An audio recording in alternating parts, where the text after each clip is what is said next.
Oke, nah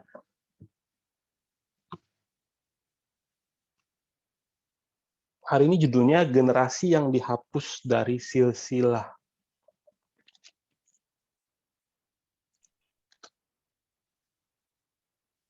Ada banyak generasi yang dihapus dari silsilah Yesus. Jadi kalau baca di silsilah Yesus di Matius 1, itu ada 42 nama, dan 42 nama itu enggak hubungan ayah dan anak begitu saja. Ada beberapa yang nama-nama di dalam silsilah itu dihapus, dicabut dari silsilah Yesus. Nah, misalnya antara Ram dan Aminadab. Jadi silsilah Yesus dari Abraham sampai Raja Daud, itu ada tokoh yang namanya Ram dan Aminadab. Ram itu tokoh yang hidup di awal ketika mereka masuk ke Mesir. Sedangkan Aminadab itu tokoh yang hidup waktu mereka keluar dari Mesir. Nah, jadi menyatakan Ram dan Aminadab, kalau tanpa kita pahami, itu, Ram itu papanya Aminadab. Sebenarnya bukan. Itu ada selisih generasi yang sangat jauh antara Ram dan Aminadab. Dan nama-nama yang harusnya ada, itu semua dicabut dalam silsilah Yesus. Yang kedua, antara Salmon dan Boas. Sama, Salmon dicatat memperanakan Boas dari Rahab. Padahal Salmon itu adalah tokoh yang hidup di masa awal zaman hakim-hakim. Jadi maksudnya ketika mereka keluar dari Kanaan, mereka jalan di padang gurun, mereka masuk ke Kanaan, nah ini zaman Salmon awal-awal. Lalu ada zaman hakim-hakim, itu sekitar 340 tahun. Nah, Boas ini tokoh yang hidup di masa akhir zaman hakim-hakim. Semua nama di antara ini dicabut dan dibuang dari silsilah Yesus. Ini kita udah belajar kemarin-kemarin di buku-buku sebelumnya. Nah, sama seperti itu, tadi kan dari Abraham sampai Raja Daud kan? Nah, kita kan lagi belajar buku 4 itu dari Raja Daud sampai di pembuangan ke Babel. Nah, dari nama-nama itu ada juga nama-nama yang dihapus. Tepatnya raja-raja yang dihapus, karena ini kan generasi kedua, silsilah fase kedua ini kan tentang raja-raja kan. Nah, ada raja-raja yang dihapus dari silsilah Yesus. Kita akan lihat dulu Matius 1 ayat 8. Asa memperanakan Yosafat, Yosafat memperanakan Yoram, Yoram memperanakan Uzia. Nah, secara sederhana kita lihat ini gampang. Misalnya gini ya, Yosafat nih. Yosafat punya anak Yoram. Sedangkan di kerajaan utara, ini kalau kita teman-teman ingat minggu-minggu lalu, di kerajaan utara itu ada Ahab sama Izebel kan. Ahab sama Izebel itu punya anak 3. Atalia, Ahazia, sama Yoram. Atalia dikawinin sama Yoram, anaknya Yosafat. Kawin tuh. Punya anak, namanya Uzia. Kalau menurut silsilah Yesus seperti ini. Jadi Asa memperanakan Yosafat, Yosafat memperanakan Yoram, Yoram memperanakan Uzia. Sepertinya begitu. Padahal enggak seperti itu. Uzia itu bukan anak Yoram sama Atalia. Melainkan, ini nih, tokoh-tokohnya. Anaknya Yoram sama Atalia itu Ahazia namanya. Nanti Ahazia punya anak namanya Yoas. Yoas punya anak namanya Amazia. Nanti Amazia punya anak baru Uzia. Berarti ada banyak sekali generasi yang dihapus. Nah, khusus hari ini kita akan belajar tentang tokoh-tokoh yang dihapus di fase kedua. Kita akan mulai dari tokoh yang pertama. Ini timeline-nya. Tahun-tahun mereka memerintah. Setelah Yoram mati, anaknya Ahazia menggantikan dia jadi raja. Tapi di tahun yang sama dia mati. Setelah dia mati, Atalia, ibunya ya, mamanya, itu menggantikan dia jadi ratu waktu itu. Setelah Atalia mati, Yoas, anaknya Ahazia, jadi raja. Setelah Yoas mati, Amazia jadi raja. Nanti baru setelah Amazia, baru Uzia. Ini timeline-nya. Kita akan lihat yang pertama dulu ya. Nah, ini silsilah ini dihapus. Silsilah dihapus. Seperti kayak dihapus, terus Uzia yang dimasukin. Kita akan lihat aja yang pertama. Ahazia, anak Yoram. Anak Yoram dan Atalia. Nah, jadi setelah kematian Yosafat, Yoram sama Atalia ini bawa kerajaan Yehuda itu makin mirip utara.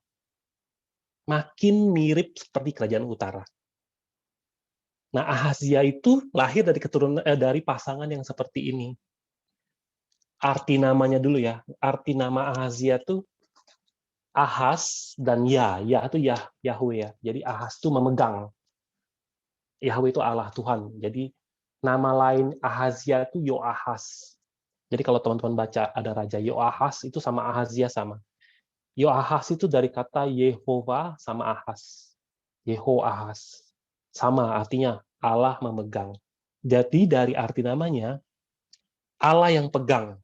Arti namanya itu. Allah yang pegang. Dia jadi raja waktu dia berumur 42 tahun, dicatat seperti ini. 2 Tawarik 22 ayat 2. Ahazia berumur 42 tahun pada waktu ia menjadi raja, dan setahun lamanya ia memerintah di Yerusalem. Nama ibunya ialah Atalia, cucu Omri. Ia pun hidup menurut kelakuan keluarga Ahab, karena ibunya menasihatinya untuk melakukan yang jahat. Ia melakukan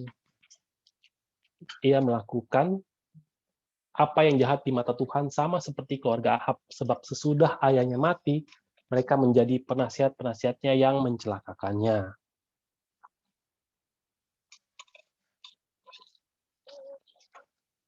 Nah, penilaian Alkitab terhadap Ahazia ini adalah dia adalah raja yang jahat. Kenapa? Karena dia mengikuti, sama seperti ayahnya dan ibunya, dia mengikuti cara hidup keluarga Israel Utara. Jadi dia jahat.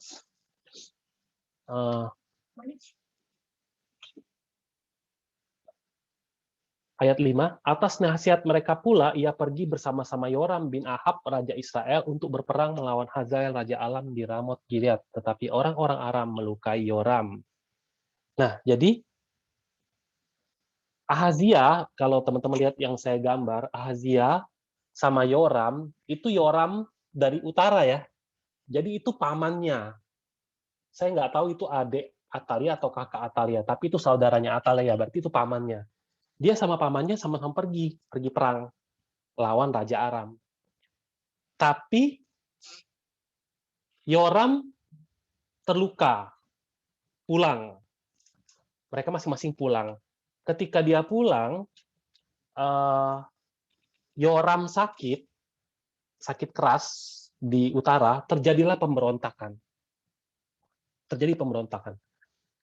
2 Raja-Raja 9 ayat 1. Kemudian Nabi Elisa memanggil salah seorang dari rombongan Nabi dan berkata kepadanya, ikatlah pinggangmu, bawalah buli-buli berisi minyak ini dan pergilah ke Ramot Gilead. Ayat 6. Lalu bangkitlah Yehu dan masuk ke dalam rumah. Nabi muda itu menuang minyak ke atas kepala Yehu serta berkata kepadanya, beginilah firman Tuhan Allah Israel. Telah kuurapi engkau menjadi raja atas umat Tuhan, yaitu orang Israel. Maka engkau akan membunuh keluarga tuanmu Ahab, dan dengan demikian aku membalaskan kepada Izebel darah hamba-hambaku nabi-nabi itu, bahkan darah semua hamba Tuhan. Dan segenap keluarga Ahab akan binasa, dan aku akan lenyapkan daripada Ahab setiap orang laki-laki, baik yang tinggi maupun yang rendah kedudukannya di Israel. Nah, di utara, kita udah belajar, itu lagi berkuasa dinastinya Ahab, kan? Nggak konsen ini belajar. Karena banyak pikiran. Bu Heni, boleh tolong di-mute? Kenapa kamu banyak? Kasih uang mukanya. Itu orang. Iya, memang bayar. Kasih uang. Jangan banyak-banyak. 500 itu. Jangan. Oke.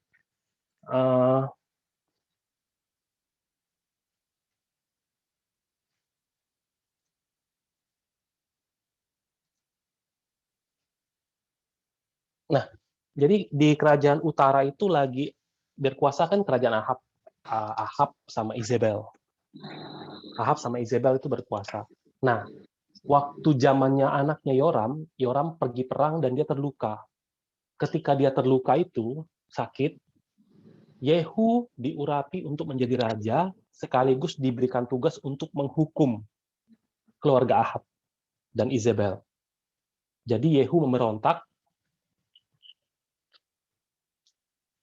2 Raja-Raja 9 ayat 16. Kemudian Yehu naik kereta dan pergi ke Yizreel, sebab Yoram berbaring sakit di sana. Juga Ahazia Raja Yehuda datang menyenguk Yoram. Ahazia karena pamannya sakit, habis perang, terluka, dia pergi jenguk. Tanpa pengetahuan dia, kudeta sedang terjadi. Itu keluarga Ahab dibunuh-bunuhin. Keluarga Ahab dibunuh-bunuhin. Tetapi Yehu menarik busurnya dengan sepenuh kekuatannya lalu memanah Yoram di antara kedua bahunya sehingga anak panah itu menembus jantungnya, maka rebahlah ia di dalam keretanya. Yoram lari, dipanah sama Yehu, mati. Ahazia pun mati. Ketika Ahazia Raja Yehuda melihat itu, maka ia pun melarikan diri ke arah Bet Hagan, tetapi Yehu mengejarnya sambil berkata, panahlah dia juga. Maka mereka memanah dia di atas keretanya di pendakian ke Gur dekat Ibeblam. Ia lari ke Megido dan mati di sana. Perintah Nabi itu adalah supaya Yehu membasmi keluarga Ahab. Jadi kalau teman-teman baca nanti sampai Isabel tuh nanti dilempar dari atas jendela tuh dilempar, dibasmi semua. Anak-anak Ahab pun dibunuh semua.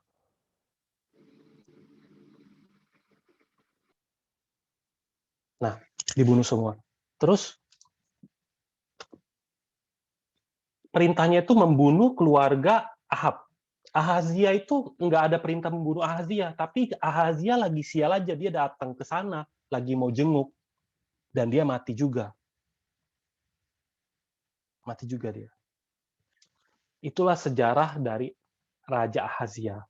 Dia dinilai sangat jahat karena dia memerintah sesuai dengan cara utara, dan dia mati dengan tragis. Sekarang kita lanjut ke raja yang berikutnya, Ratu ya, Atalia. Ini ibunya Ahazia. Arti nama Atalia itu ditekan Allah, orang yang ditekan Allah. Arti namanya jelek sekali nih, orang yang ditekan Allah. Nah, biasanya tuh kalau kita ditekan, kita tuh jadi kesempatan bagi kita untuk apa? Mengakui segala pelanggaran kita. Kalau dicatat di Alkitab, sebab siang malam tanganmu menekan aku dengan berat, sumsumku menjadi kering seperti oleh teriknya musim panas, Sela. Dosaku kuberitahukan kepadamu dan kesalahanku tidaklah kusembunyikan. Aku berkata, aku akan mengaku kepada Tuhan pelanggaran-pelanggaranku, dan engkau mengampuni kesalahan karena dosaku, Sela. Bagi Atalia yang sudah melewati zaman reformasi agama oleh mertuanya ya, tapi dia sama suaminya tuh cuman bisa berbuat dosa doang. Dia nggak bisa sadar atas pelanggaran-pelanggarannya. Maka dia nggak bisa menyatakan dosanya ke hadapan Tuhan. Nggak bisa. Karena dia nggak sadar. Malahan, ketika malapetaka terjadi pada keluarganya, papanya mati, mamanya mati, seluruh keluarga besar dia mati di kota asalnya, di utara. Itu lagi dibantah-bantain sama Yehu. Sekarang anaknya lagi pergi jenguk, itu pun mati. Dalam satu hari itu dia kehilangan banyak banget keluarga.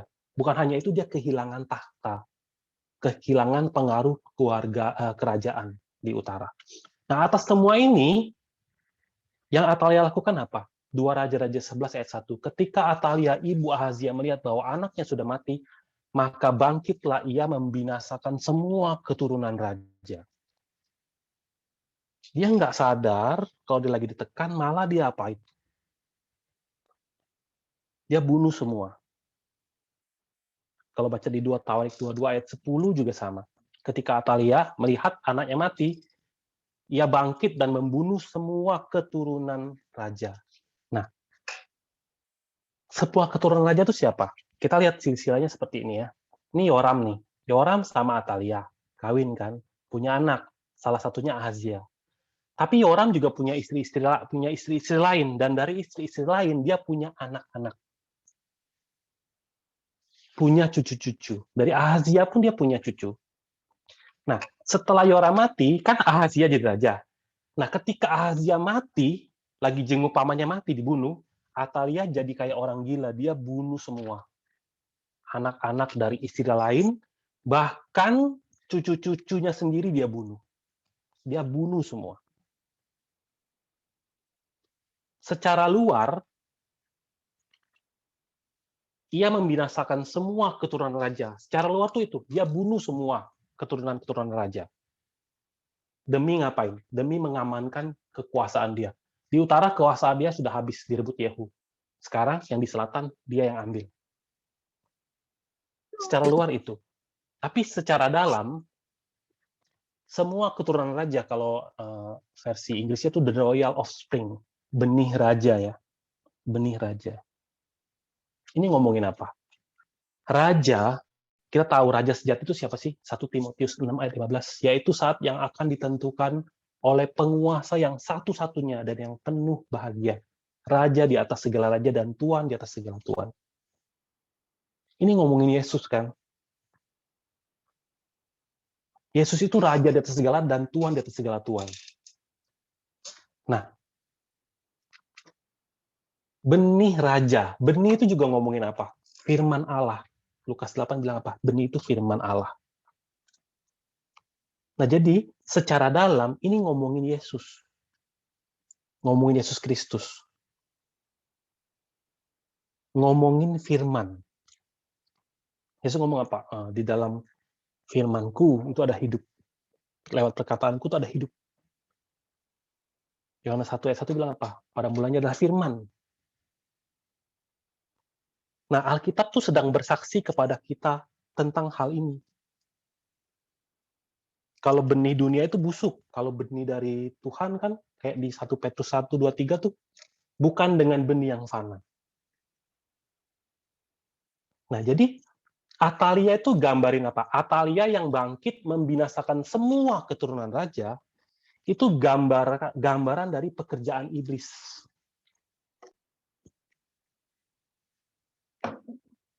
Gambaran pekerjaan iblis yang ngapain?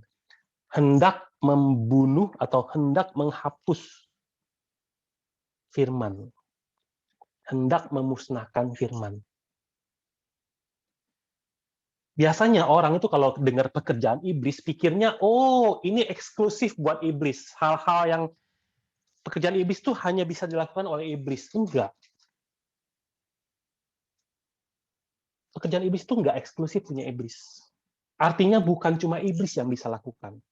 Manusia pun bisa melakukan pekerjaan iblis. Makanya kita harus hati-hati. Jangan sampai kita jadi orang yang menghapuskan firman dalam diri kita sendiri. Nih, Atalia mengejar dan hendak membunuh Yoas, itu adalah gambaran dari iblis hendak membunuh firman. Hendak menghapuskan firman sama sekali. Itu secara dalam. Nah, kita lanjut dulu. Nah,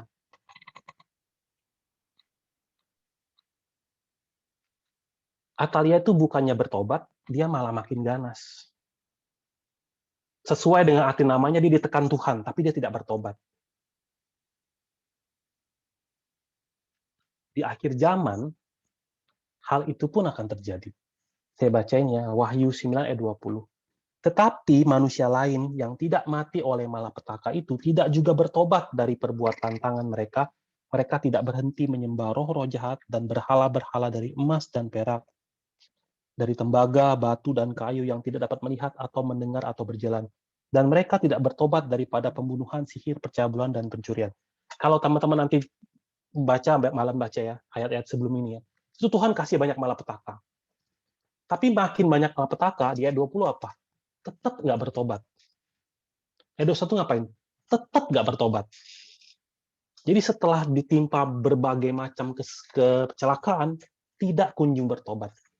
Wahyu 16 ayat 8. Dan malaikat yang keempat menumpahkan cawanya ke atas matahari, dan kepadanya diberi kuasa untuk menghanguskan manusia dengan api. Dan manusia dihanguskan oleh panas api yang dahsyat, dan mereka menghujat nama Allah yang berkuasa atas malapetaka itu, dan mereka tidak bertobat untuk memuliakan Dia. Lagi dihukum pun tetap tidak bertobat. Ini sama nih, yang terjadi pada Atalia, di akhir zaman pun akan terjadi. Akhirnya apa? Akhirnya perjanjian sudah tidak bisa lagi dia terima. Nah, di saat yang sama, waktu dia lagi bunuh-bunuhin semua keturunan raja, termasuk anaknya Ahazia, dicatat di Alkitab 2 Tawarik 22 ayat 11. Tetapi Yosabat, anak perempuan raja, mengambil Yoas bin Ahazia, menculik dia dari tengah-tengah anak-anak raja yang hendak dibunuh itu, memasukkan dia dengan inang pengikutnya ke dalam gudang tempat tidur.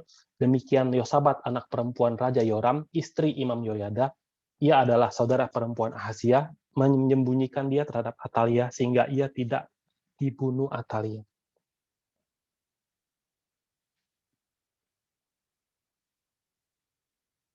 Pada saat itu ada satu orang namanya Yosabat, istri Imam Yoyada. Dia itu saudaranya Ahazia. Beda ibu tapi. Dia bukan anak Atalia. Beda ibu. Saudaranya Ahazia, anak Yoram juga tapi. Dia selamatin Yoas. Satu-satunya anak raja yang tersisa. Istri imam yang mengerti tentang perjanjian garam. Tentang raja keturunan Daud. Yosabat menempatkan perjanjian Tuhan di atas nyawanya sendiri. Dia selamatkan benih raja. Nah, arti nama Yosabat itu perjanjian Allah. Secara luar, Yosabat tolong Yoas. Selamatin Yoas, benih raja. Yosabat selamatkan benih raja. Tapi sebenarnya yang mau disampaikan Alkitab apa waktu kita baca kisah ini? Perjanjian Allah. Hanya perjanjian Allah lah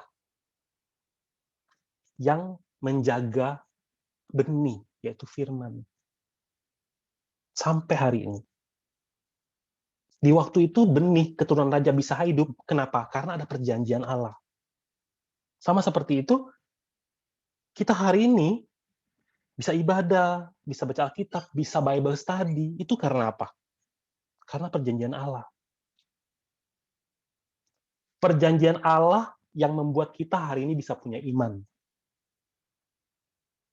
Kalau kita hanya lihat secara luar, oh memang kami luangkan waktu, kami udah capek, tapi kami luangkan waktu. Kami semangat belajar Alkitab, ibadah, baca Alkitab. Tapi kalau mau direnungin secara dalam, itu bisa terjadi kenapa? Karena perjanjian Allah. Nah, setelah Yosabat sembunyiin Yoas, di dalam masa pemerintahan Atalia selama 6 tahun kemudian, Yoas itu tinggal bersama dengan Yosabat sama Yoyada. Maka tinggallah Yoas 6 tahun lamanya bersama-sama mereka dengan bersembunyi di rumah Allah, sementara Atalia memerintah negeri. Ini yang terjadi. Atalia sama sekali nggak tahu kalau keturunan raja itu masih ada. Nah, 6 tahun kemudian, terjadilah revolusi yang dipimpin oleh Yoyada. Singkat cerita, Yoyada bunuh Atalia dan mengangkat Yoas jadi raja. Sesudah itu Yoyada membawa anak raja itu keluar, mengenakan jejamang kepadanya dan memberikan hukum Allah kepadanya. Mereka menobatkan dia menjadi raja serta mengurapinya dan sambil bertepuk tangan berseluruh mereka, hiduplah raja. Yoas berumur 7 tahun pada waktu ia menjadi raja. Nah itu. Nah jadi pemerintahan Atalia ini waktu nanti kalau teman-teman baca pemberontakan Yoyada ini seru. Taktiknya bagaimana, dia tempatkan orangnya bagaimana. Selama 6 tahun tuh dia sabar, dia didik Yoas, dia rawat Yoas. Sampai waktunya tiba, dia berontak. Nah, di sini Atalia mati. 2 Raja-Raja 11 ayat 16. Lalu mereka menangkap perempuan itu pada waktu ia masuk ke istana raja dengan melalui pintu bagi kuda. Dibunuhlah dia di situ. Nah, Atalia mati di sini. Setelah itu, Yoas menjadi raja. Yoas anak Ahazia, raja Yehuda. Nama Yoas itu artinya Allah kuat. Di 2 Tawarik 24 ayat 1. Yoas berumur 7 tahun pada waktu ia menjadi raja dan 40 tahun lamanya ia memerintah di Yerusalem. Nama ibunya ialah Zibia dari Beersheba. Nah, Kalau teman-teman lihat di sebelah kiri, 835 itu waktu dia memerintah umur 7 tahun. Umur 796 itu tahun 796 itu dia umur 47 berarti kan dia 40 tahun memerintah. Nah, ini kronologis tentang Yoas ya.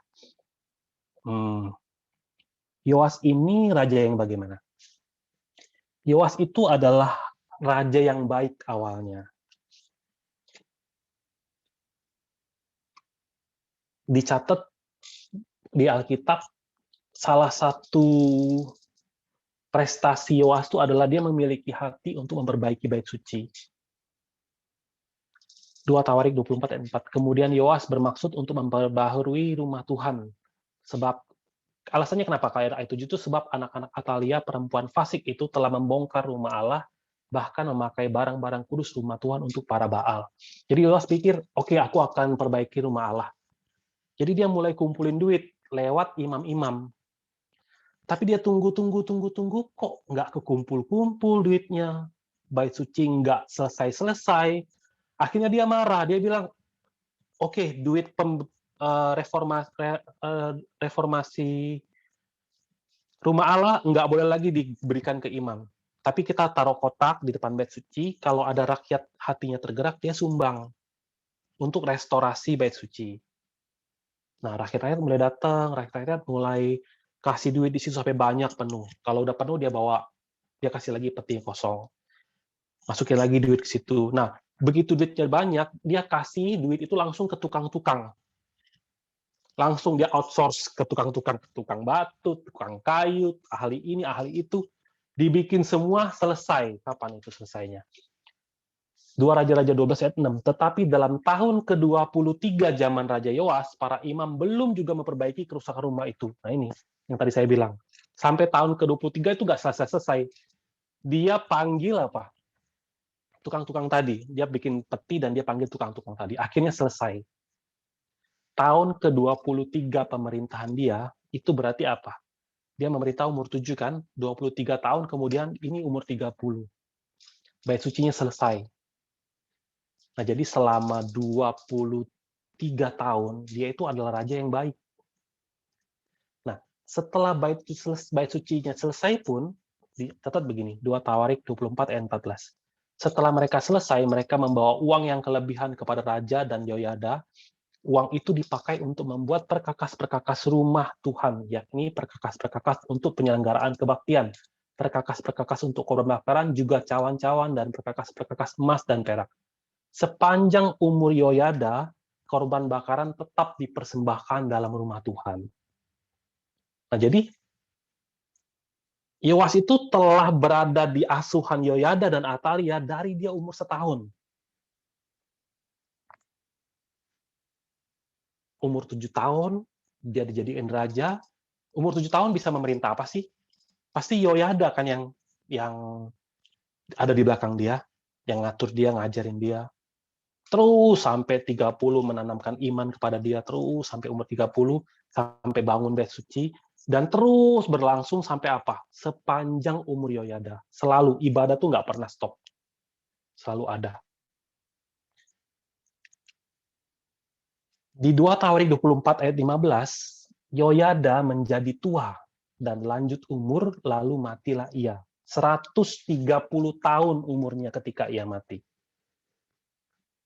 Umurnya mati 130 tahun. Dan ketika ia mati, sesudah Yoyada mati, pemimpin-pemimpin Yehuda datang menyembah kepada raja. Sejak itu, raja mendengarkan mereka.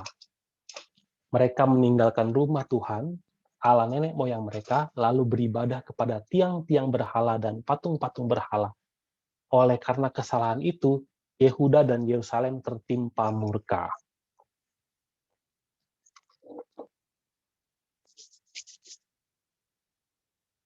Ini semua terjadi di kapan? Di tahun 796.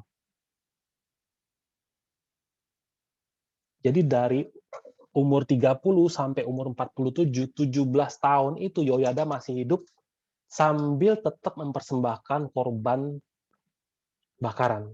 Tapi ketika dia mati, ini yang terjadi. Dia kedatangan oleh pemimpin-pemimpin Yehuda. Pemimpin-pemimpin Yehuda datang. Ngajak dia beribadah kepada berhala. Dan dia mau. Namun Tuhan mengutus nabi-nabi kepada mereka supaya mereka berbalik kepadanya. Nabi-nabi itu sungguh-sungguh memperingatkan mereka, tetapi mereka tidak mau mendengarkannya. Lalu Roh Allah menguasai Zakaria, anak Imam Yoyada. Ia tampil di depan rakyat dan berkata kepada mereka, beginilah firman Tuhan, beginilah firman Allah. Mengapa kamu melanggar perintah-perintah Tuhan sehingga kamu tidak beruntung? Oleh karena kamu meninggalkan Tuhan, Ia pun meninggalkan kamu.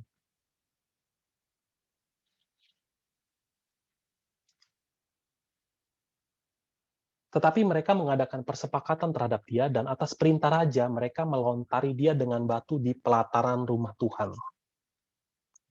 Di pelataran rumah Tuhan yang dia renovasi. Kalau baca di 1 Samuel 15 ayat 23, sebab pendurhakaan itu sama seperti dosa bertenung. Kedegilan hati itu sama seperti menyembah berhala. Secara luar, dia itu menolak teguran Nabi dan teguran Zakaria. Kan? Tapi kalau kita baca ya, ayat 20, lalu Roh Allah menguasai Zakaria. Itu Roh Allah loh yang menguasai Zakaria. Jadi secara luar dia tolak Zakaria, tapi secara dalam yang dia tolak siapa? Firman. Yang dia tolak itu Roh Kudus.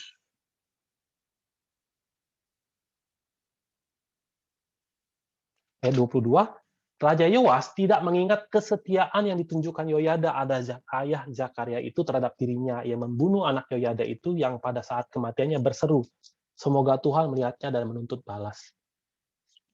Zakaria itu udah kayak kakaknya loh. Yoyada tuh udah kayak papanya. Yoyada sama Yosabat tuh kayak papa sama ibunya yang rawatnya dari kecil. Kata kesetiaan itu kurang tepat terjemahannya. Kalau diterjemahkan secara langsung itu kasih sayang. Raja Yoas tidak mengingat kasih sayang. Zakaria itu udah kayak kakaknya. Tapi dia bunuh. Atas perintah raja dibunuh.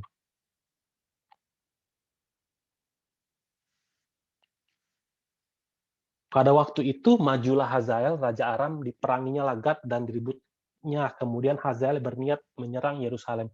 Tetapi Yoas, Raja Yehuda, mengambil segala persembahan kudus yang telah dikuduskan oleh para leluhurnya, yakni Yosafat, Yoram, dan Ahazia, Raja-Raja Yehuda, dan mempersembahkan dan persembahan-persembahan kudusnya sendiri, juga segala emas yang terdapat dalam perbendaharaan rumah Tuhan dan istana raja, dikirimkannya semua itu kepada Hazael, Raja Aram, maka tidak jadi lagi Hazael menyerang Yerusalem.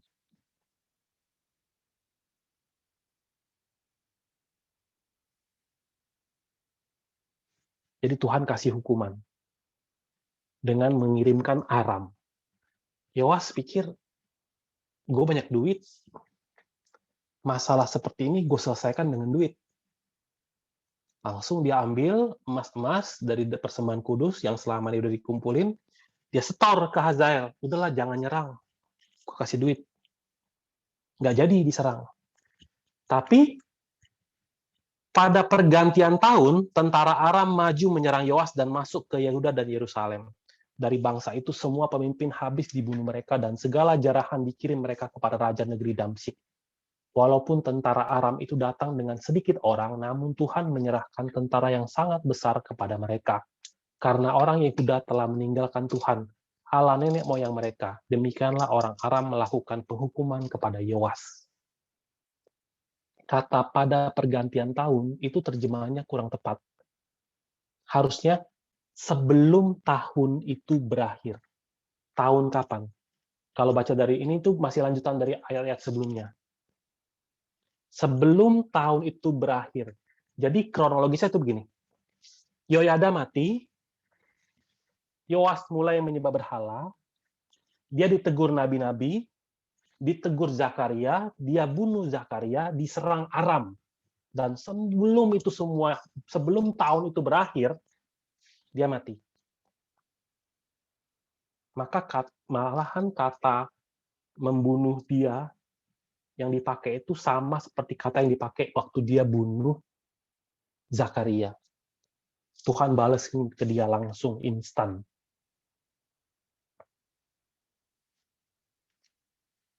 Ketika mereka pergi daripadanya, mereka meninggalkannya dengan luka-luka berat. Pegawai-pegawainya mengadakan persepakatan terhadap dia karena darah anak Imam Yoyada itu, lalu membunuhnya di atas tempat tidurnya. Ia mati dan dikubur di kota Daud, tetapi tidak di perkuburan raja-raja. Di tempat tidur raja itu adalah tempat yang paling aman dari segi kerajaan, tapi dia mati di situ dan tidak dikubur di perkuburan raja-raja.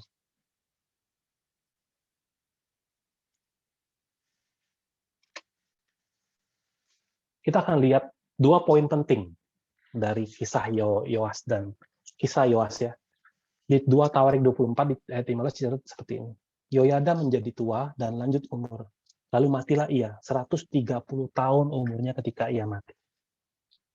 Waktu saya baca dulu cerita ini, saya taunya Yoyada itu tua ya, matinya tua, panjang umur sekali dia. Oh, dia hidup di zaman Yoas.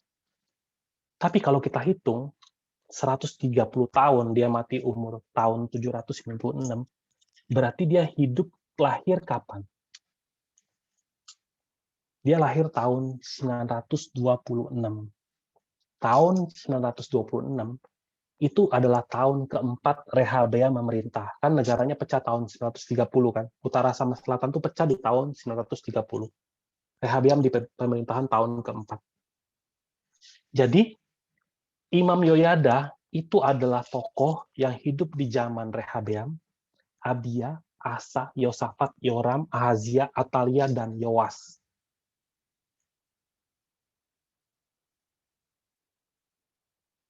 Dia hidup di semua raja-raja ini.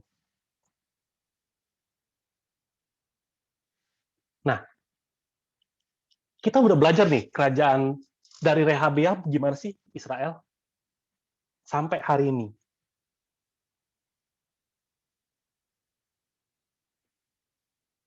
Suram nggak kehidupan iman di Israel, di Yehuda Selatan? Suram kan?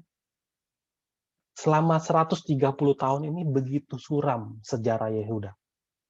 Hanya zaman Yosafat doang yang mendingan. Yosafat doang yang mendingan.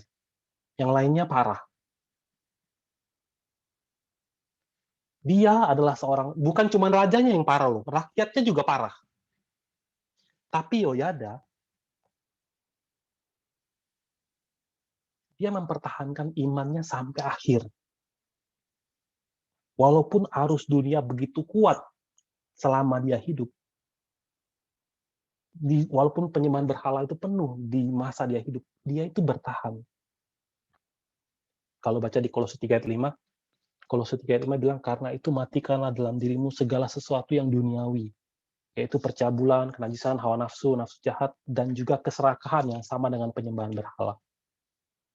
Dia sambil hidup seperti dia sambil hidup melihat semua ketidakberesan dalam Yehuda, dia bertahan dan dia tetap kokoh teguh pada iman. Bahkan pada akhirnya apa? Dia jadi seperti tiang iman yang kuat di Yehuda. Yoas dicatat seperti ini. Yoas melakukan apa yang benar di mata Tuhan seumur hidupnya selama Imam Yoyada mengajar dia. Yoas seumur hidupnya dibesarkan sebagai anak kandung.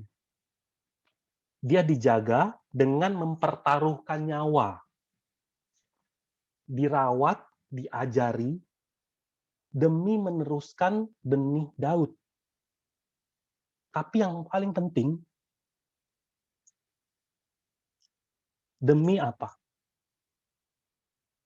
Dia dijaga, dirawat, diajari demi mempertahankan apa? Apakah hanya demi benih Daud? Bukan. Demi benih iman Daud. Iman Daud yang mau disampaikan. Bukan cuma dia keturunan Daud, tapi imannya Daud itu harus sampai ke Yoas. Ini, bukankah ini ngajarin kita hari ini? Kita juga begitu kan? Coba kita renungin. Setiap saat dalam hidup kita.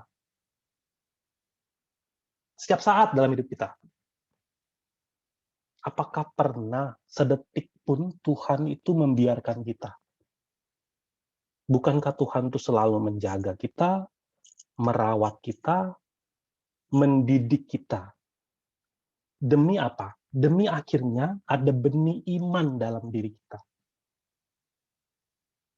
Nah, hubungan Yoas dan Yoyada itu tuh mirip seperti hubungan kita sama Tuhan. Tuhan jaga, Tuhan rawat, Tuhan didik, Tuhan ajarin. Tapi kadang-kadang manusia itu berlaku seolah-olah Allah itu udah mati. Dan segera berbalik. Apakah ketika kita tidak lagi menerima pengajaran yang benar, kita akan kembali ke wujud asli kita? Kalau Yohanes 3 ayat 3 tulis, Yesus menjawab katanya, "Aku berkata kepadamu, sesungguhnya jika seorang tidak dilahirkan kembali, ia tidak dapat melihat kerajaan Allah." Ayat 6, apa yang dilahirkan dari daging adalah daging, apa yang dilahirkan dari roh adalah roh. Pengajaran itu sangat penting. Makanya kita harus mencari pengajaran yang sejati. Kita harus doa untuk itu. Kalau ada yang bisa baca, Amsal 18 ayat 2.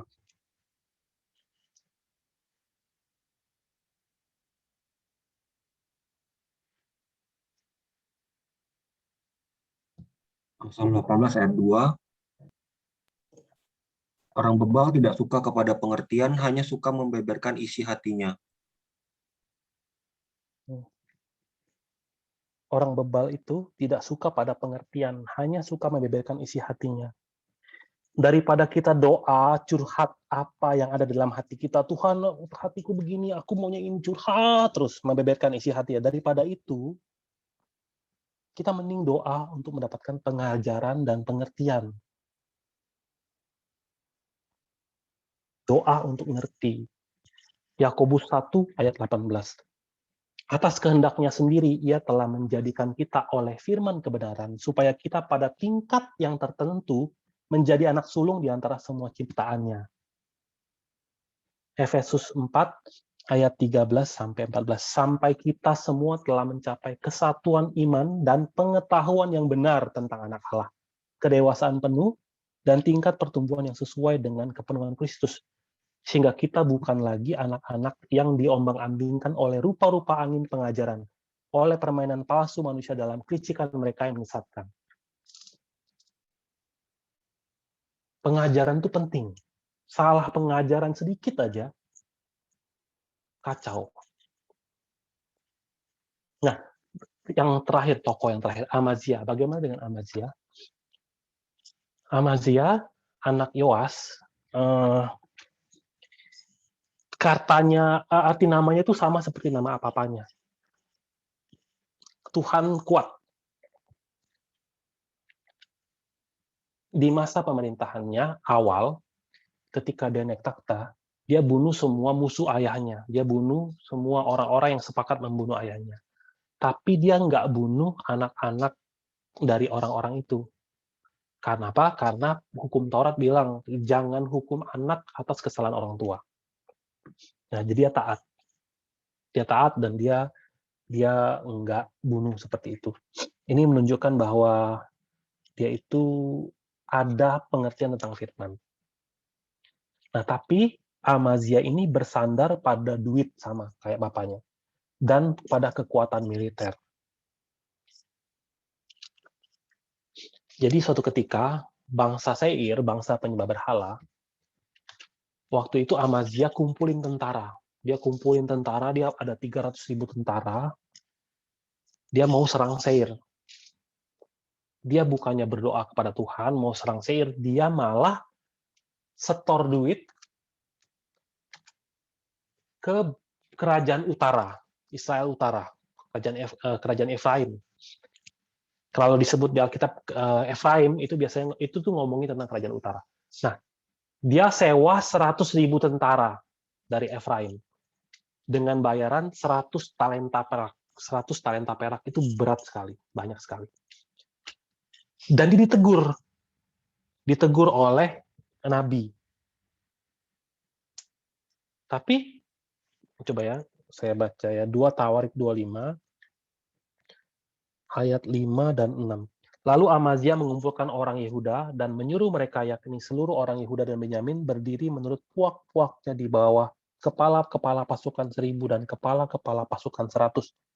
Ketika ia menghitung mereka yang berumur 20 tahun ke atas, didapatinya 300.000 teruna yang sanggup keluar berperang dengan tombak dan perisai. Selain itu, ia menyewa 100.000 pahlawan yang gagah perkasa dari Israel dengan bayaran 100 talenta perak. Dicatat di 2 Tawarik 25 ayat 7. Tetapi seorang abdi Allah datang kepadanya dan berkata, "Ya Raja, janganlah tentara Israel dibiarkan bergabung kepada Tuanku. Karena Tuhan tidak menyertai Israel, yakni semua Bani Efraim ini. Dan jikalau mereka bergabung juga, bagaimanapun juga perbuatan dan kekuatanmu di dalam perang, Allah akan menggelincirkan engkau di depan musuh. Sebab Allah mempunyai kuasa untuk menolong dan menggelincirkan." Jadi tegur, jangan bergabung sama Efraim, orang-orang utara, jangan. Dan dia taat, dia balikin orang-orang itu, walaupun harus kehilangan 100 talenta perak. Dan dia pergi serang, 10.000 orang Seir mati, 10.000 orang Seir ditawan. Tapi anehnya waktu dia pulang, berhalanya orang Seir dibawa sama dia. 2 Tawarik 25 ayat 14. Ketika Amazia kembali setelah mengalahkan orang-orang Edom itu, ia mendirikan para allah Bani Seir yang dibawanya pulang sebagai allahnya. Ia sujud menyembah kepada allah-allah itu dan membakar korban untuk mereka.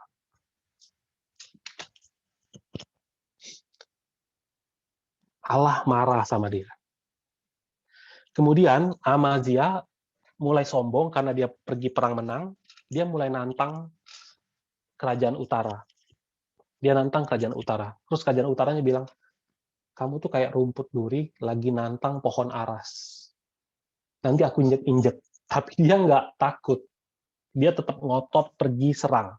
Akhirnya kalah, tembok Yerusalem itu roboh sebesar 182 meter. Semua emas, perak, perkakas-perkakas bait Allah itu diambil semua. Orang-orang ditawan dan dia sendiri ditawan selama 10 tahun.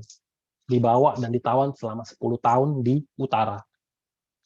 Kemudian dia pulang, memerintah lagi 15 tahun, dan dia mati dibunuh oleh pegawai-pegawainya. Nah, jadi kalau kita lihat ya, Yoas sama Amazia, namanya sama. Allah itu kuat. Tapi mereka pada prakteknya lebih mempraktekkan duit itu kuat, militer itu kuat. Mereka membawa berhala, dan mereka mati sama-sama oleh pegawainya. Nah, itu kisah dari 4 raja. Dari 2 raja terakhir kita belajar bahwa apa? Sebenarnya yang jadi kekuatan kita tuh apa sih? Harusnya Tuhan. Kita harus menyerahkan hidup kita kepada Tuhan. Kalau Amsal 16 ayat 20, siapa memperhatikan firman akan mendapat kebaikan, dan berbahagialah orang yang percaya kepada Tuhan. Ketika kita memperhatikan firman dan menekuni firman, pasti kebaikan itu akan datang, pasti.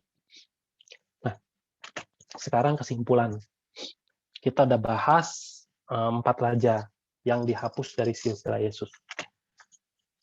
Kesamaan dari 4 penguasa ini antara Ahazia, Atalia, Amazia, dan Yoas. Yang pertama, kesamaannya adalah mereka itu berhubungan dengan Atalia.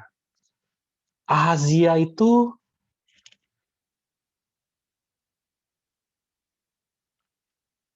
anaknya Atalia.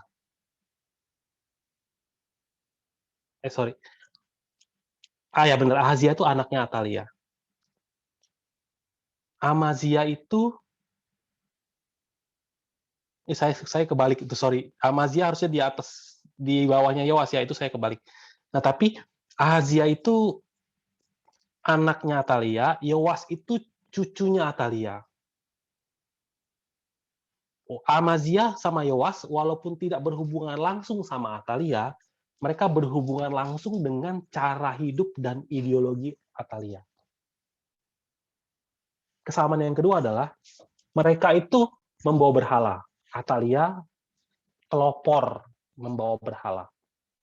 Ahazia karena dihasut ibunya menyembah berhala. Yoas dihasut oleh pegawainya menyembah berhala. Amazia enggak ada yang hasut, dia pergi serang bangsa lain, bangsa itu kalah, dia bawa pulang berhalanya. Kalau baca di 2 Tawarik 25 ayat 15 ya.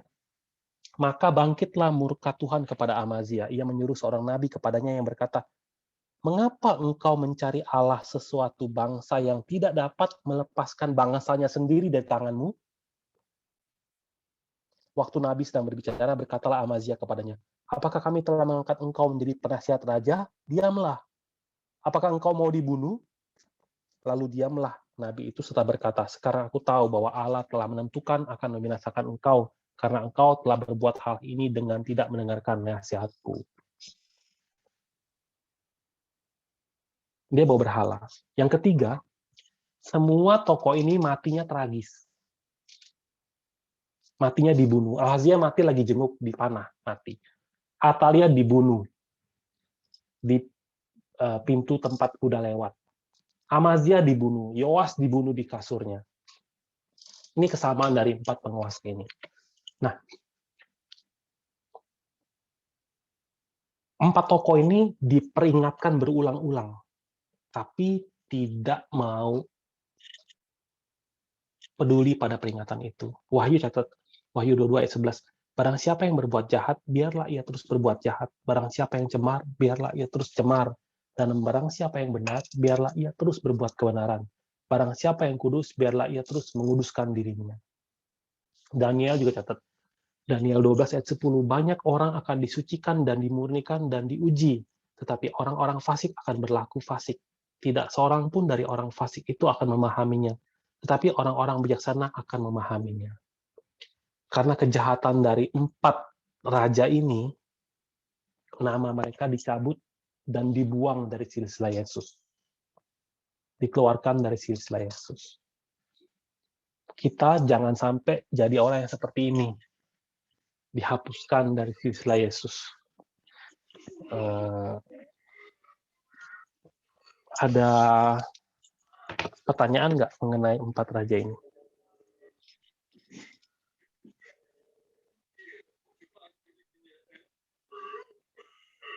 Nggak ada ya. Yuk kita tutup dengan doa Bapa. Bapa kami yang di surga, dikuduskan namamu, datanglah kerajaanmu, jadilah kehendak bumi seperti di surga. Berilah kami pada hari kami hasilnya, kita pun mengampuni orang yang bersalah. Dimasukkan kami dalam cobaan, tapi lepaskan kami dari yang jahat, karena Engkau yang punya kerjaan dan kuasa sampai selama-lamanya. Amin. Beri kemuliaan pada Tuhan. Thank you, John. Thank you, I. Thank you, Rusdi.